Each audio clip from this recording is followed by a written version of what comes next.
နိဗ္ဗာန်ဆိုတာဘုံဌာနကြီးတစ်ခုလည်းမဟုတ်ပါဘူးနိဗ္ဗာန်ဆိုတဲ့စကားလုံးနဲ့ရှင်းမဲ့ဆိုလို့ရှိရင်လူချင်းမှုတွေတွေ့တာမှုတွေတက်မဲ့မှုတွေအလုံးအဆုံးသတ်သွားနိုင်တဲ့အဆင့်ကိုနိဗ္ဗာန်လို့ခေါ်တော့ပါဒါမို့နိဗ္ဗာန်ဆိုတဲ့စကားလုံးက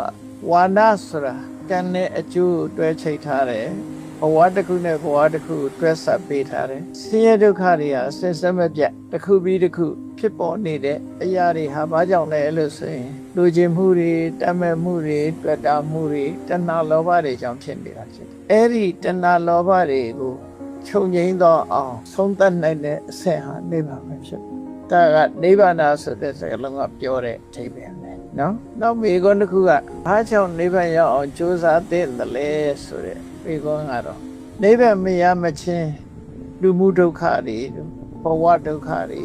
ကြုံတွေ့နေမှာဖြစ်တယ်အဲ့ဒီဆင်းရဲဒုက္ခတွေကလွတ်မြောက်ပြီးတော့ဘယ်တော့မှအဲ့ဒီဒုက္ခမျိုးမရောက်အောင်ချမ်းသာမှုရချင်တယ်ဆိုရင်တော့ဒါနိဗ္ဗာန်ရောက်အောင်ကြိုးစားရမှာဖြစ်တယ်ဒါကြောင့်ကြိုးစားသင့်တယ်ဒုက္ခအဆုံးသတ်ဖို့အတွက်နိဗ္ဗာန်ရောက်အောင်ကြိုးစားနိဗ္ဗာန်ရောက်မှဆင်းရဲဒုက္ခမှန်သမျှအဆုံးသတ်မှာဖြစ်ဒါကြောင့်မို့လို့ဆင်းရဲဒုက္ခကိုကြောက်သူတိုင်း